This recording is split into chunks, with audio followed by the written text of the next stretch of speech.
The first reference appears as a marginal note in a maintenance ledger dated the last week of winter, written in a hand different from the rest. The aircraft is listed as returned, flight time recorded, fuel consumption within tolerance. No comment follows. In a separate document, a radar station log notes an intermittent contact approaching from the east, altitude fluctuating, speed inconsistent, identity unresolved. The contact is marked as fading before expected approach vectors. Weather summaries for the same night record low cloud, scattered icing conditions, and a wind shift at higher altitude not reflected in earlier forecasts. A signals register from the sector control room shows no emergency transmission received, only a brief carrier wave without modulation. The airfield operations diary lists one landing past scheduled hours, type and serial number entered later, ink darker, spacing compressed. A photographic reconnaissance report filed weeks afterward includes an image of wreckage attributed to another sortie, though its serial fragments do not match. The aircraft in question remains listed as serviceable in monthly summaries. No formal incident report is attached. The sequence of documents closes without annotation, leaving the return flight registered as complete. Standard operating orders for the period were unchanged from those issued earlier in the month. Aircraft assigned to night operations were to depart according to staggered schedules calculated to avoid overlap within designated air corridors. Fuel loads were determined by distance tables revised after the previous quarter's consumption audits. Armament configurations were fixed, with no deviations authorized without written approval. Weather briefings were distributed in printed form 3 hours prior to scheduled departure, based on meteorological data compiled from coastal stations, inland observation posts, and upper air soundings conducted at dawn and midday. No amendments were circulated on the day in question beyond a routine notice of variable cloud cover above the operational ceiling. The aircraft concerned was listed on the readiness board from the previous evening. Its serial number appeared under the heading indicating full operational availability.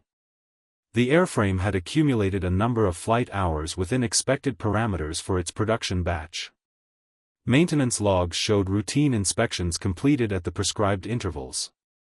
The most recent engine check recorded nominal compression readings and oil pressure within accepted ranges. No deferred defects were annotated. A replacement hydraulic line had been installed 2 days prior, with pressure testing logged and countersigned. The entry bore the standard stamp of the squadron engineering officer. Crew assignments followed the standing roster. Names were typed onto the mission sheet alongside rank and function. The pilot was scheduled for his third sortie of the week.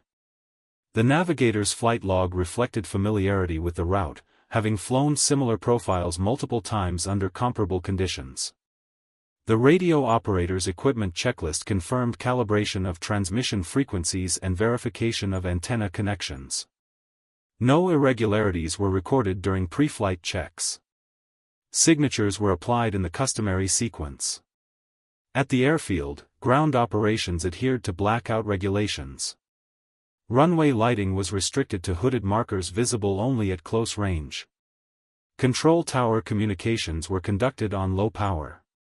Refueling operations were completed during the designated window, with quantities logged against the aircraft serial.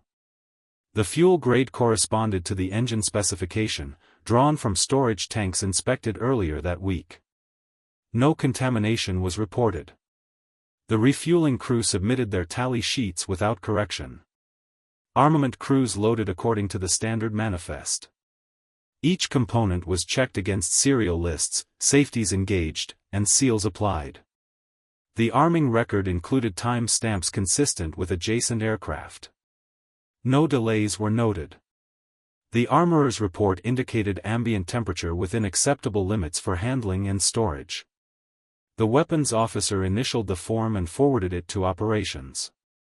Meteorological conditions at the field at the time of departure were stable. Surface winds remained light and variable. Visibility was reduced by haze but above minimum thresholds. The cloud base was reported at a level not expected to interfere with climb-out procedures. No precipitation was observed at ground level. Barometric pressure readings were steady. The forecast included the possibility of icing at higher altitudes, but this was categorized as moderate and within operational tolerances. Air traffic within the sector was regulated by pre-arranged corridors. Departure times were spaced to maintain separation. The aircraft taxied from its dispersal point to the runway in accordance with the standard pattern. Ground crew cleared the area once engines reached operational revolutions. The takeoff was recorded in the tower log as routine. Time off the ground was noted to the minute. No abnormal engine noise or exhaust flame was reported by observers. Once airborne, the aircraft entered the assigned route. Initial climb proceeded according to the profile outlined in the briefing documents. The radio operator acknowledged the first position report with sector control. The transmission was logged as clear. Subsequent reports from other aircraft in the formation indicated no deviations from planned altitude or heading during the early phase of the mission. Navigation fixes were confirmed against expected landmarks, though visibility was limited by cloud layers above and below the cruising level. Enemy activity in the operational area was assessed as moderate. Intelligence summaries distributed prior to departure listed known anti-aircraft concentrations and probable interceptor patrol zones. These were marked on the navigational charts carried aboard. No last-minute updates were issued. The threat level was considered consistent with recent operations in the same region. No changes to tactics were ordered. Communication protocols required periodic position reports at designated checkpoints. These were to be transmitted in coded form, using time signals synchronized prior to departure. The aircraft complied with the first two scheduled transmissions. Sector logs reflect receipt without distortion. Signal strength was recorded as average. No emergency codes were detected. The radio silence periods between reports were observed. The mission profile included a planned turn at a specified navigation point, after which the aircraft would proceed independently. This maneuver was executed by multiple aircraft without incident, according to later debriefs. The aircraft in question transmitted its acknowledgement at the turn point. The signal was brief and within expected parameters.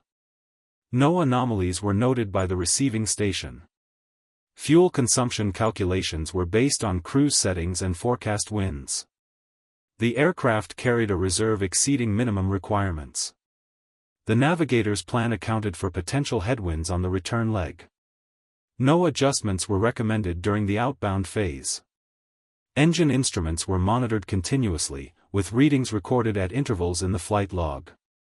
No deviations were reported in these early entries. Standard procedure required crews to monitor icing indicators once entering cloud layers. De-icing systems were tested during climb and noted as operational. The maintenance log indicated these systems had been serviced during the last inspection. No restrictions were placed on their use. Crew training emphasized early activation to prevent accumulation. The flight log includes a checkmark indicating system engagement during the outbound leg.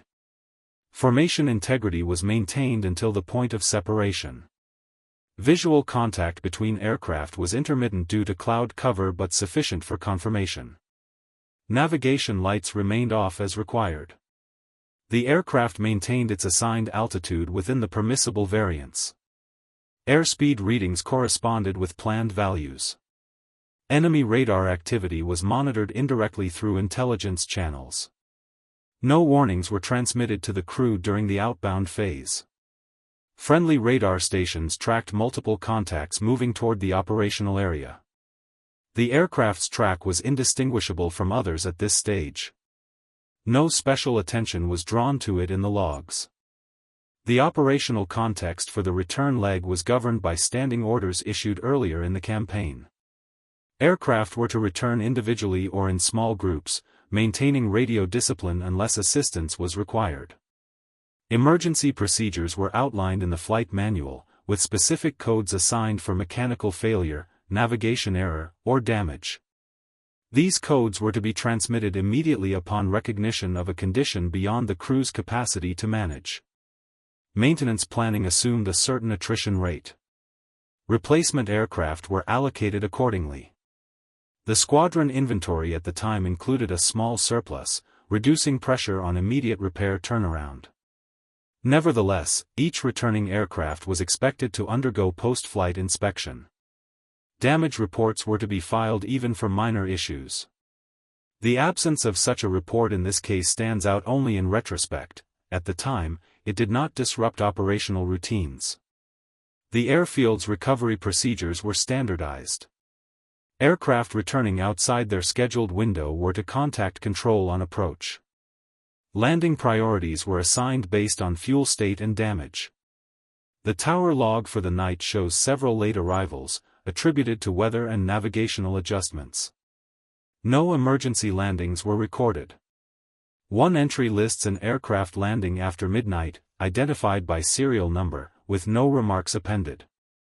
Ground crew schedules reflected the expectation of late returns. Mechanics were assigned in shifts to handle post-flight servicing. Inspection checklists were prepared in advance. The ledger for the night includes entries for multiple aircraft, with routine notes on refueling and minor adjustments. For the aircraft in question, the entry is minimal: landing time, engine shutdown, chocks placed. No defects are listed. The handwriting differs slightly from adjacent entries, but this was not unusual given shift changes. Weather conditions during the recovery window deteriorated gradually.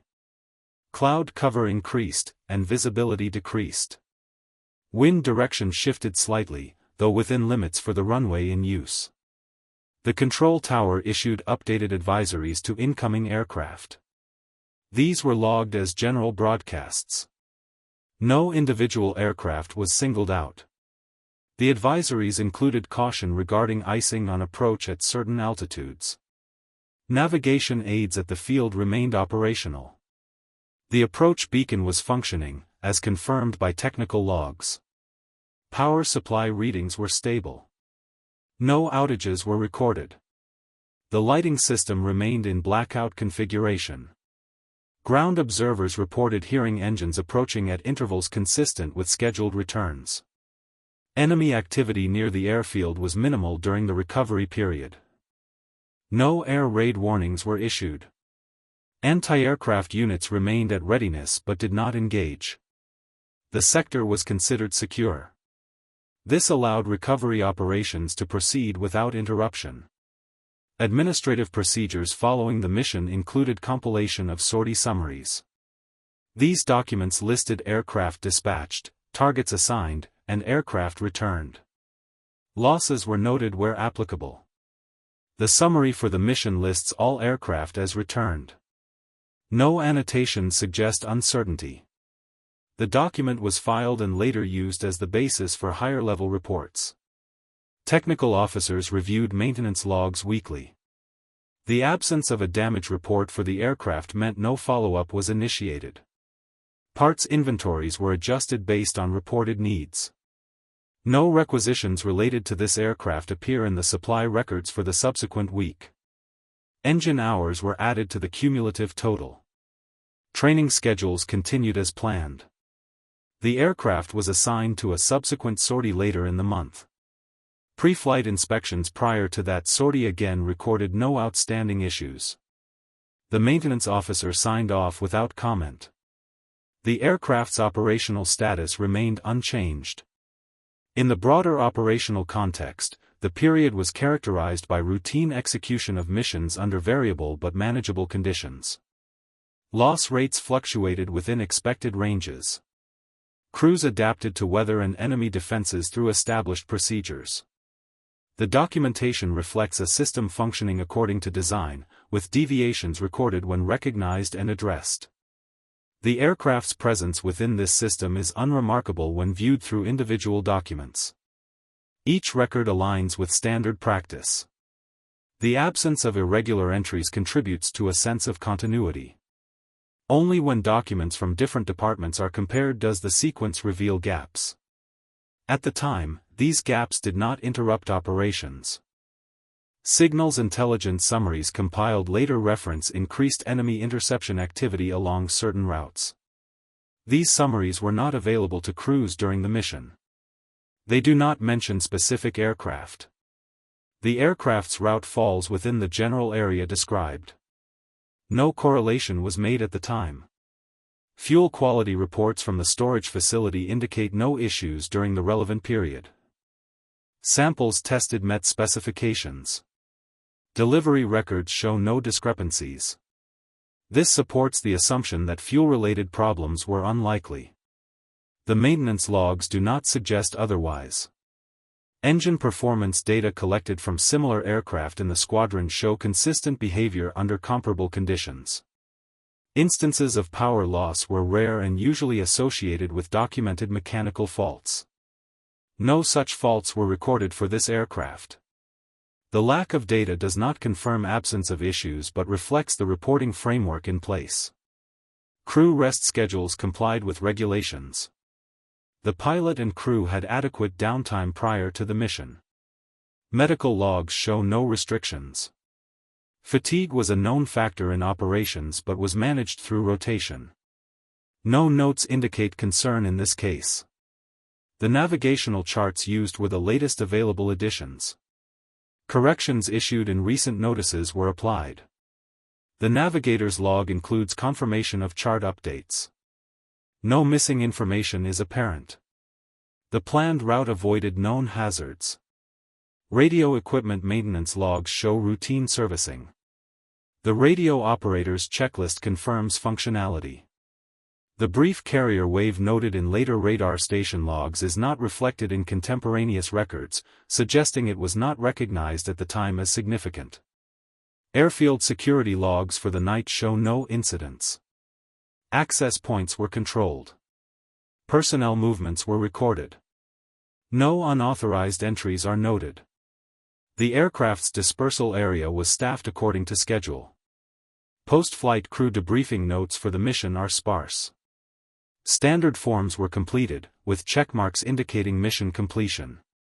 No narrative sections include comments on difficulties. These forms were aggregated and archived. The operational tempo of the period resulted in a large volume of paperwork. Individual anomalies could be obscured by routine. The aircraft's documentation fits within this volume. It does not attract attention in isolation. In the weeks following, the aircraft continued to appear in readiness lists. Its serviceability status remained unchanged. No major repairs were scheduled. Minor maintenance entries reflect routine wear. The context established by these records is one of normalcy. Procedures were followed. Conditions were within expected ranges. The aircraft moved through the system without triggering alarms. This context frames the subsequent events, though at the time, there was no indication that anything beyond routine operations had occurred. The chronological sequence begins with the outbound leg entering the operational zone at the time recorded in the navigation log. Altitude was maintained within the planned band. Engine revolutions were steady. Oil temperature and pressure readings were entered at regular intervals. The navigator marked the crossing of the initial reference line based on elapsed time and dead reckoning, as visual confirmation was obscured by cloud. Wind estimates were adjusted slightly, noted in pencil, without recalculation of the entire return plan. The aircraft encountered light turbulence while passing through a layered cloud formation. The turbulence was recorded as intermittent. De-icing systems were activated according to procedure. The flight log indicates activation time and a later deactivation once the aircraft emerged into clearer air. No accumulation was noted beyond thin surface ice, which cleared within minutes. Airspeed fluctuated briefly during this period, then stabilized. As the aircraft approached the target area, anti-aircraft activity was observed at a distance. Bursts were noted below the aircraft's altitude. The observer recorded the pattern and intensity using the standard shorthand. No evasive maneuver was logged at this stage. Course and speed were maintained. The bomb run was conducted according to plan. Release time was recorded. The aircraft experienced a slight upward motion consistent with reduced load. No immediate damage was reported. Following the release, the aircraft began its egress along the planned heading. Enemy fighter presence was noted in the vicinity by other aircraft, as later reconstructed from formation reports. The aircraft in question did not record visual contact at that moment. The radio operator logged a scheduled transmission confirming completion of the task. The transmission was brief. Receipt was acknowledged by the sector station. Approximately 10 minutes into the return leg, the flight log shows a change in engine parameters. Oil pressure on one engine dropped below the normal range, though still above the critical threshold. The pilot reduced power slightly and adjusted mixture. The navigator noted the time and position estimate. No emergency code was transmitted. The adjustment was consistent with standard procedure for managing minor fluctuations. The aircraft entered another cloud layer. Visibility decreased. Turbulence increased slightly. The navigator recalculated ground speed using updated wind estimates. The return time was adjusted accordingly. Fuel consumption projections remained within reserve margins. The de-icing system was reactivated. The log indicates normal operation. Enemy anti-aircraft fire was encountered again, this time closer. The observer recorded several bursts at approximately the same altitude. A loud impact was felt, described in the log as a jolt. Immediately following, the aircraft yawed slightly. Control was regained without significant deviation. The pilot checked instruments. One engine showed a further drop in oil pressure. The temperature rose modestly. The pilot reduced power further and adjusted propeller pitch. The aircraft's speed decreased. The crew conducted a rapid internal check. Control surfaces responded normally.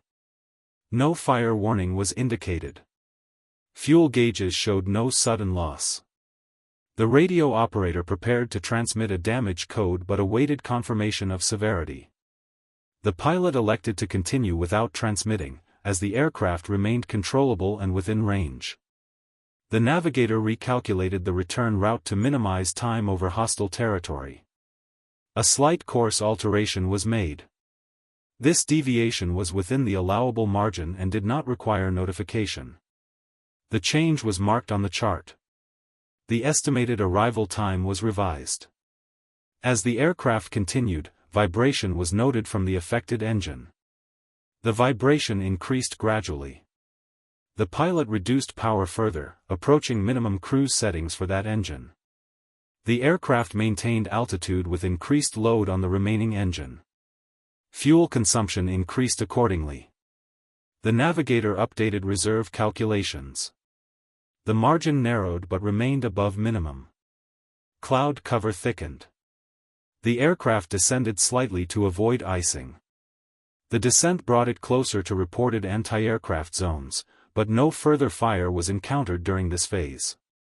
The observer continued to scan. No enemy aircraft were sighted. Approximately halfway through the return leg, the oil pressure on the affected engine dropped further, approaching the lower limit. The pilot shut down the engine according to procedure. The propeller was feathered. The shutdown time was recorded. The aircraft yawed briefly, then stabilized. Airspeed decreased. Altitude was adjusted downward to maintain control and efficiency on one engine. The radio operator transmitted a routine position report, omitting any emergency code. The transmission was logged by the receiving station as weaker than earlier signals but intelligible. No follow-up was requested. The crew maintained radio discipline. The navigator recalculated the route again, selecting a direct heading toward the nearest friendly coastline rather than the planned corridor. This decision was within standing orders for single-engine operation. The change reduced distance but altered approach angle. The navigator marked the new heading and noted the time. Weather conditions worsened as the aircraft approached the coast. Cloud layers extended down to lower altitudes. Visibility was reduced to intermittent breaks. The pilot relied on instruments. The remaining engine was monitored closely. Its parameters remained within normal ranges, though operating at higher power. Fuel gauges showed consumption exceeding original projections. The navigator recalculated reserves. The margin was now minimal but sufficient for a direct approach if no further delays occurred. The pilot was informed. No emergency transmission was made. As the aircraft crossed the coastline, ground-based radar stations detected a contact matching its general profile. The contact's altitude fluctuated. Speed was lower than typical for returning aircraft. The radar log notes the contact briefly before it faded, likely due to terrain masking or altitude changes. No interception was attempted. The aircraft encountered icing again during descent. The de-icing system was activated continuously.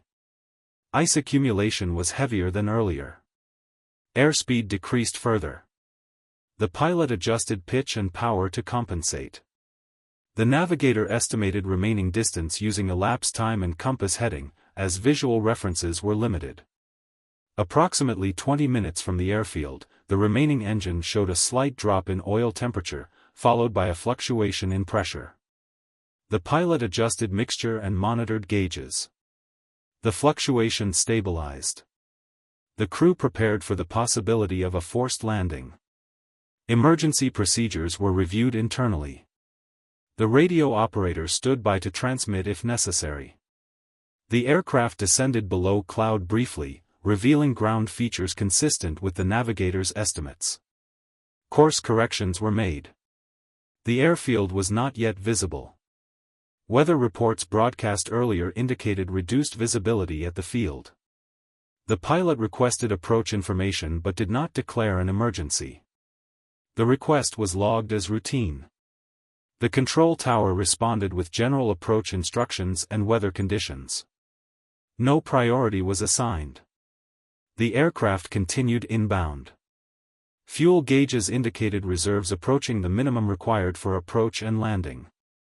The pilot committed to the approach. As the aircraft entered the approach pattern, turbulence increased. The pilot adjusted speed to maintain control on one engine. Flaps were deployed incrementally. Airspeed dropped to the lower end of the safe range. The landing gear was lowered. The action increased drag. The pilot compensated with power. The aircraft broke through the cloud base intermittently. Runway lights were faintly visible. Alignment was adjusted. The pilot maintained a shallow descent to avoid further icing. The engine parameters remained stable but near limits. On final approach, the aircraft encountered a gust that caused a brief sink. The pilot corrected with power and pitch. The aircraft crossed the threshold at a higher than normal descent rate. The touchdown was firm. The landing gear absorbed the impact. The aircraft remained aligned. Braking was applied cautiously to avoid asymmetrical drag. The aircraft rolled to a stop beyond the usual turnoff point. Engine shutdown procedures were initiated. Ground crew approached once the aircraft was stationary. The time was recorded in the tower log. No emergency vehicles were dispatched, as no distress signal had been received. Post-landing inspection by the ground crew noted oil residue along the fuselage from the shutdown engine. This was not immediately reported as damage, as leaks were not uncommon after single-engine operation. The crew disembarked without injury. No immediate debrief notes mention damage beyond the engine shutdown. The aircraft was towed to its dispersal area. Chocks were placed. Covers were applied. The ground crew completed the basic post-flight checklist. The maintenance ledger entry was minimal. The night shift ended shortly thereafter. Within hours, weather conditions deteriorated further, limiting visibility across the field. The aircraft remained stationary. No additional inspection was conducted until the following day. By then, the oil residue had dried. No one compared it against damage patterns from anti-aircraft hits. The aircraft was listed as returned and available pending routine inspection. The chronological record pauses here, with with the aircraft on the ground, engines silent, documentation indicating completion of the sortie. Subsequent entries resume only with later maintenance notes, disconnected from the events of the return flight. Fragments of the opposing record emerge from dispersed sources compiled later, many of them routine in form and limited in scope. An anti-aircraft battery log from the coastal sector lists ammunition expenditure during the same night. Time entries correspond to several firing periods. One entry notes engagement with a single aircraft at medium altitude, course west-northwest, speed reduced. The log records observed bursts near the target and a brief flash consistent with impact. The target is marked as continuing flight. No confirmation of destruction is entered. The battery commander's initials appear beside the line, without additional comment. A separate fire control report from a nearby installation records radar-assisted tracking of multiple aircraft earlier in the night. One track is annotated with a sudden deviation in speed and altitude shortly after passing the battery's engagement zone.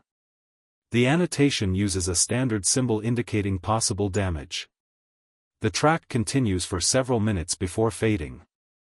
The report does not assign a kill or claim. It is filed under routine engagement summaries. Interceptor squadron records from the same sector include a sortie report indicating a patrol launched to investigate contacts reported by ground radar. The patrol encountered cloud layers and limited visibility. One pilot notes sighting a single aircraft below his altitude, flying unevenly, emitting smoke or vapor from one side. The pilot attempted to close but lost contact due to cloud. The report lists no engagement. The time and approximate location align with the period after the anti-aircraft engagement noted in ground logs. Communications intercept summaries compiled by the opposing signals unit include a brief reference to an unidentified transmission detected on a frequency associated with returning aircraft. The transmission is described as carrier-only, duration short, strength weak. No modulation was captured. The intercept is logged without further analysis. The time stamp matches the interval when the aircraft was adjusting course toward the coastline. The summary does not link the intercept to a specific aircraft. Naval coastal observation posts recorded visual sightings during the night. One post log notes an aircraft passing inland at low altitude, engine noise irregular, heading toward the interior. The observer records the sound as uneven, with pauses. Visibility was poor. No engagement was possible. The sighting is listed among several others and does not stand out in the summary.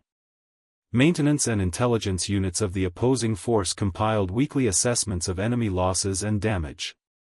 In the report covering the period, one aircraft is listed as possibly damaged based on anti-aircraft observation. The assessment notes uncertainty due to lack of wreckage or crash reports. The aircraft is not included in confirmed loss statistics. The report recommends no adjustment to claims. Captured documents reviewed after the war include a training memorandum distributed to anti-aircraft units, emphasizing caution in reporting kills without confirmation. Marginal notes in some unit logs reflect this guidance.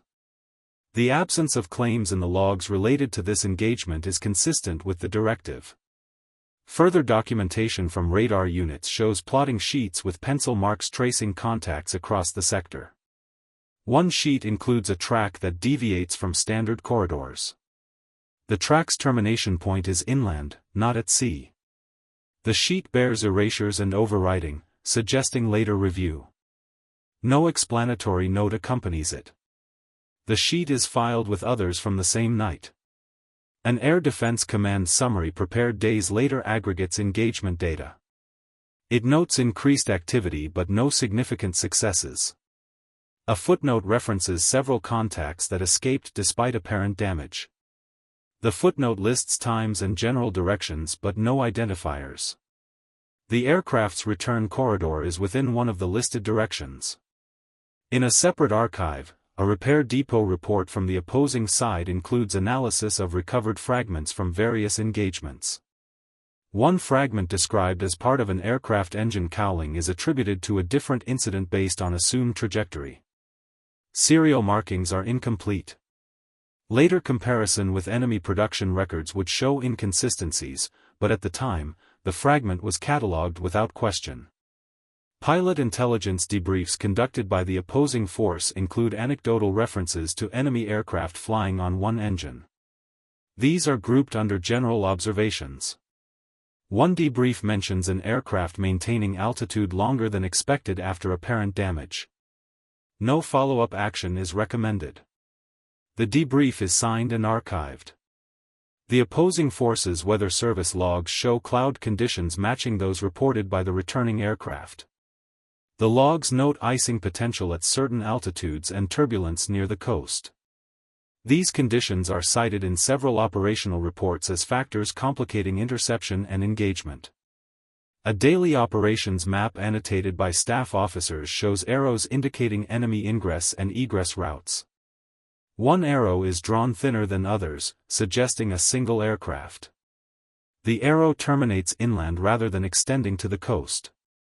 No note explains the difference. The map is dated and initialed.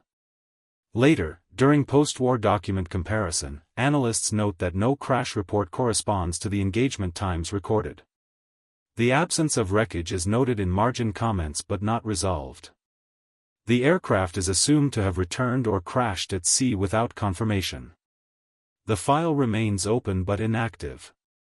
Logbooks from search and rescue units on the opposing side show no sorties launched for downed aircrew in that sector that night. This absence supports the lack of confirmed loss.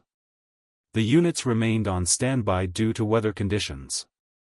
In the broader context of opposing records, the aircraft's passage appears as a series of minor annotations rather than a coherent narrative. Each document captures a fragment, a radar blip, a burst observed, a sound heard, a weak signal intercepted. None of the documents alone suggest a complete event. Together, they outline an aircraft that was engaged, possibly damaged, and then lost from observation without confirmation of destruction. The reconstruction through these records relies on alignment of times, locations, and conditions. The opposing forces' documentation reflects the limitations of night operations and weather. The aircraft's continued flight after engagement is noted but not pursued. The absence of claims results in the aircraft being categorized as returned or unaccounted for, depending on the summary consulted. These documents, preserved separately and often without cross-reference, do not resolve the outcome. They record procedures followed, observations made, and reports filed. The aircraft remains present in these records only as an incomplete sequence, its final status outside the scope of the opposing documentation. In the months that followed, the aircraft's documentation continued to circulate through routine channels. Flight hours were added to cumulative tables. Inspection forms were filed, reviewed, and stamped.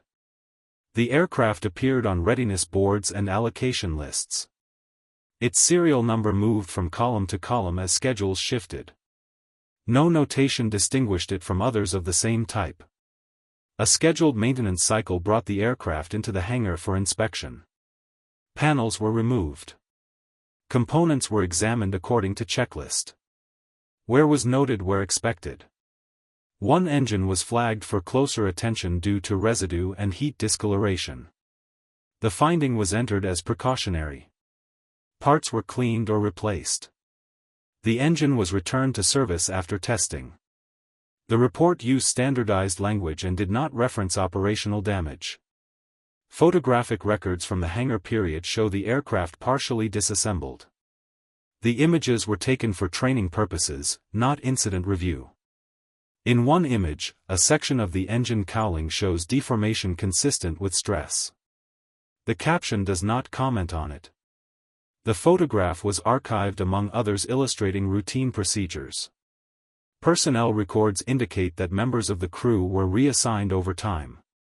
The pilot's logbook shows continued sorties flown in subsequent weeks. The navigator's charts from the mission were retained briefly, then replaced. The radio operator's equipment was serviced and issued to another aircraft. No cross-referencing linked these records back to the night of the damaged return. Weather summaries compiled at the end of the season include references to several nights of adverse conditions. The night of the mission is listed among them. The summary uses aggregated data and does not isolate individual flights. The document was distributed to planning staff and archived. Intelligence assessments from later periods reassessed enemy anti-aircraft effectiveness. Statistical tables include engagement numbers and estimated damage rates. One line corresponds to the sector and date in question. It is marked as inconclusive. No annotation expands on the entry. Airfield logs continued to accumulate. Pages filled with times, serials, routine remarks. Ink color varies with shifts and supplies. Margins contain occasional corrections. The entry for the late landing remains unchanged. No supplemental note was added. In parallel archives, opposing records were reviewed and reorganized after the conflict. Engagement logs were refiled. Radar plots were flattened and stored. Some documents were lost, others miscategorized. The annotations that once suggested a damaged aircraft remained but were no longer connected to operational narratives. A post-war technical review compared loss records from both sides. Discrepancies were noted in several cases. This aircraft did not appear among confirmed losses. It was included in a footnote listing flights exposed to heavy fire without verified outcome. The footnote contained no names or serials, only dates and sectors. Restoration and preservation efforts years later focused on surviving airframes. The aircraft in question was eventually withdrawn from service and dismantled according to procedure. Components were reused or scrapped. Identification plates were removed and catalogued. The process generated paperwork consistent with disposal regulations. No historical annotation accompanied the file. In museum archives, curators assembling operational histories encountered partial records. Sortie summaries, maintenance logs, and intelligence reports were compared. Gaps were acknowledged but not filled. The aircraft's return on that night was recorded as completed. The absence of an incident report placed it outside curatorial focus. Audio recordings of period broadcasts, preserved for research, include general advisories and weather updates. No recording isolates the aircraft's approach. The soundscape remains generic, static, procedural language, time checks. These recordings fade without reference to individual flights. Training manuals revised after the war incorporated lessons learned from many engagements. They mention single-engine return procedures and icing management. The language is generalized. No case studies are named. The manuals were printed, distributed, and superseded. Personal papers from ground crew members include diaries and letters. Some mention long nights and late returns. One letter references oil-streaked fuselages and cold hands. Dates are approximate. Aircraft are not identified. The letter was folded, mailed, and preserved among family documents.